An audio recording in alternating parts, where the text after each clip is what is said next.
Assalamu alaikum sakiraɓe meɗen worɓe rewɓe tawaɓe ley suudu meɗen Faso Kibaru TV. Bisimilla moɗon e ley yewtere meɗen nde min waɗande wakkati fuu no watta fa jewten e yewtere meɗen Faso Kibaru. Handen du en tawama Asayi ɗiɗi lewru meɗen uttu hitande meɗen una ɗiɗi e nogas e joyi. En tawdama du e Boubacar Dicko no watta fa jewten yewtere ko yadanta e alhaali golleji gollaɗi e bangal page meɗen Facebook e ley Faso Kibaru ko yadanta e golle gollaɗe e ley jo'inde hoorejo Taptal Pulaku leydi meɗen Burkina Faso.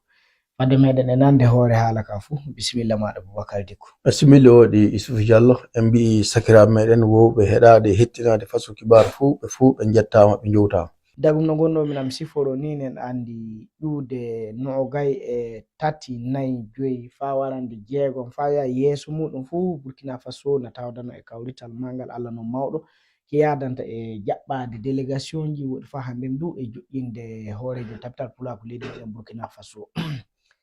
Faso Kibaru du ɗaɓɓama e ɗotirde e bangal communication no watta fa golleji ɗin ji'o no watta fa yimɓe ɗotire e golle ɗen no watta fa yimɓe ɗotire fa handen ɓe no watta fa kamɓe du kaala ko wonna waɗa ji'a ko wonna waɗa woɗi fa handen du ɗotire e ley joƴƴinde yimɓe ɓen e ley warugol muɓɓo woɗi fa handen du e daranade kawrital ngal faɗo tiloy. Boubacar Dicko golleji gollama ɗon caggal ke golle ɗe tili fuu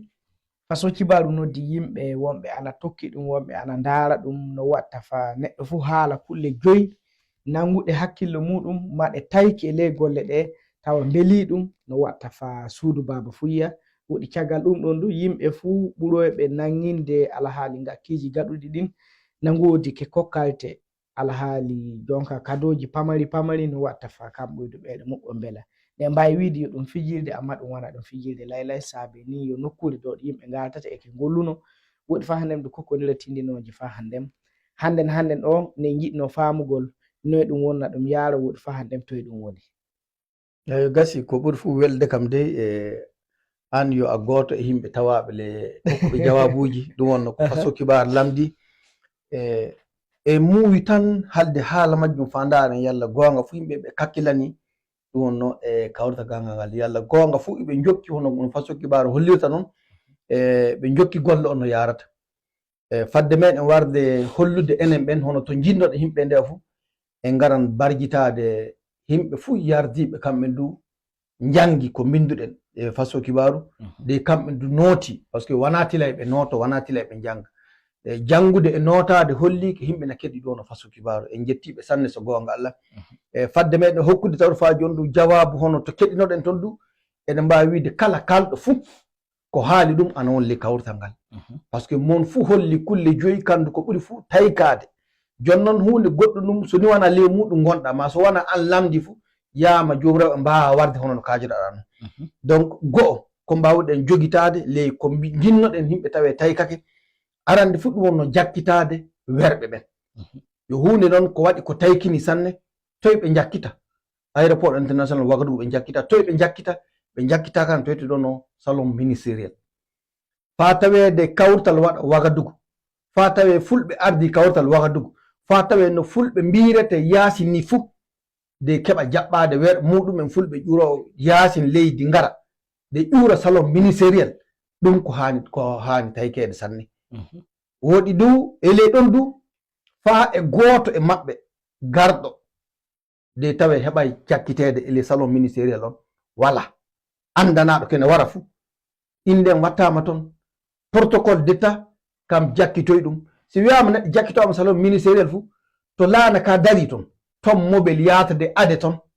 wadde ɗum no salon ministériel woɗi so wiyama salon ministériel ɗum so hoorejo leydi warina wulto ma so walti fuu ɗon ƴurata ɗon wartata gouvernement jiyo fu ɗon wonno ɗo ƴurata ɗon wonno ɗo wartirta ndelle ɗo gotel ko minen min tayki komin jinno yimɓe tayko mais fay goto warday ɗon anni winday ɗum min a winday ɗum toɓɓere ɗiɗa ɓerde hono ko taykini fa joni kala garɗo fay goto piliɗo taxi fa yotto jippuno muɗum wala mobilaji ɓutti wonno keɓaɗi de garɗo fu so jomum le wuro yaata illa aéroport ton moɓe ngel adata ɗum fa yara ɗum jippune muɗum mi yiya fu garɗo de fili dalil noyi gaɗanmi noyi nonada taxi ma nonada goɗɗo e moteur na fa ndara noyi watta kam mo fa hewta jippune muɗum ɗum du waɗay warano wiide jomum mobile adi ɗum to laana jippini ɗum ɗo aéroport ɗon adama e mobile jippinoma ɗum jippude muɗum ele yiltude meɗen le wuro Gadu fa e goto mo mobile manki fa yilto wala fa e goto piliɗo daliɗo no watta fa yiya to wala mobile aji nayi ne dari neɗɗo moɗo fu to haaja yaade fu mobile aji nani chauffeur nani essence nani fa e goto ittuɗe jawdi muɗum e dow transport ɗum du waɗay nde toɓɓe ɗiɗi han taykede nde warano wiide e ley haalaji kaalaɗi fu o mbisake amma o ji'ay hono ko gon ana sifo ɗum e ley bindaɗe e commentaire to fay goto waray haala wi'ike e dow banggal transport maɓɓe ɗon min taykake ɗon no gollitira min taykake tabital pulako haddi sembe watti e dow jakkitadeɓe e dow doyte mobile aji ɗi kalti haala e ɗotirdeɓe golle toɓɓere tataɓerde Issou Diallo hono toɓe jippina neɗɗo fay goto ele Burkina ga miijannoɗo soni werɓe keɓama to jippinte worranno nokku ɗo ɓe jippinira ni wala delle hono ɗo ɓe jippina ɗo du si a naati fu a tawan so gonga Allah haddi no weldata beero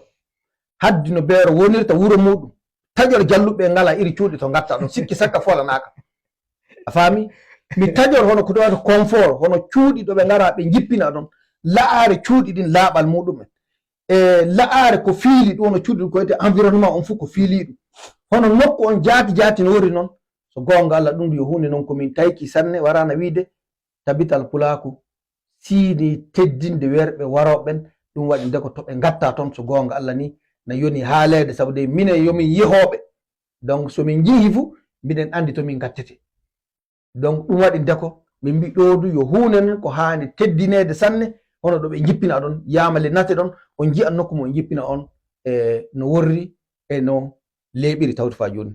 wan tati limtuɗe na toɓɓere naye ɓerde wonno ko wiyete mobilisation ɗo wonno ɗon fu garɗon kala galɗo fu haali haala hawtidde jama o joni noon wona ɗon tan min jinno kaɗon minen jinno kollon du jama o noddirama tinno ɗon koye yamde 6 taw suudu ndu heewi nonaka non du waɗi fay gooto heɗaka manda majjum no wowi tawede laamu wara tawa suudu na yoli seeɗa kal yimɓe ne garna naata fa ɓe kawrata hande yimɓe ne gara ka fadde laamu wara tawi cuuɗi uddama jama heewi fa yimɓe ne dari woɓɓe ne dari le suudu woɓɓe ne dari damal yasin keɓa e faynaati woɓɓe ne golle bangeje kene keɗi fa mobila e ngar aɗa ɗumɓe ndelle hono ko laati dey en noddirama tinnoɗen so yamde jeɗɗi waɗi fu ummoɗen gure meɗen warde e suudu haqiqa yimɓe meɗen notake ɗum ɓe nani ɗum woɗi du ɗum laatnake en teddungal bangal sanne sanne eɗen kandu yettirɓe ɗum ɗum wonno kamɓe yardiɓe dey ngari e wakkati on eɗen kandu wiɓe ɓe keɓay naati ɓen du kamɓen du jaafo wana en limtinayna toɓɓere 5 ɓerde nde minen nde ɓuri fu taykade ɓurde ngarɗinde kawrital ɓurde wadde fa tawede jango kotuɗo fu tawi wiya wallahi mi hoyfinaka ɓurde wadde fa jango ɗe Hammadum Dikko noddi gadin fu yimɓe ngaram noto ɗum wonno kala délégation garɗo wala Mouhamadou Dikko yewda e muɗum ɗum noon o hokki hoore makko mi moyani wiide o hokki himɓe ɓen wakkati makko kala délégation garɗo so wona tawede kanko ɓen wonno muuya yewdidde e makko kala délégation garɗo fu na fam délégation mo o naatay les suudu to jippi o jooɗo o yewtimo so heɓa wadde ɗum ɗon du ele darde ɗo yimɓe dari ɗon o heɓi o yewtiri ɗum ɓen donc le toɓɓe 5 ɗe wonno ɗe façon kibar tawki ɗe du wonno kawrtal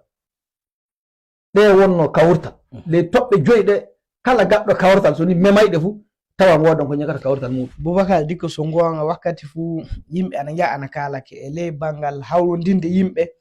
na a laati neɗɗo andanɗo ɗum sanne amma joni no kettinanimama ni mi wiyatake bindunomi ɗum wooɗa amma woodi ke joppunomi seeɗa nam dimma bandiraɓe am min keewi amma ke laatiga fu minen min ñoƴƴi gere goto non on ñoƴƴi so gonga on ko ɓuri weldude majjum Isuf wala fu mo taykaki hunde woodi eɗen mbawno jiyen toɓɓe 10 e meman yoga ko yoga moɗon haali joni noon toɓɓe ɗe kalum ɗe himɓe hewɓe garta dow majje saabe ɗum noon saabe kamɓen ko ɓuri yiide noon ni kawrtal jamaga aɗa wawi noddude kawrtal jama yimɓe gara fa kew tawi welay ɗum ɓe kotana kaɓoa aɗa wawi noddugo himɓe ƴuura leyɗe geɗe ngar tawi garɗo fu filta toye walata garɗo filta ko aɗa noye jipporto ha ɗum ɗon waɗay ndelle kotuɗo fu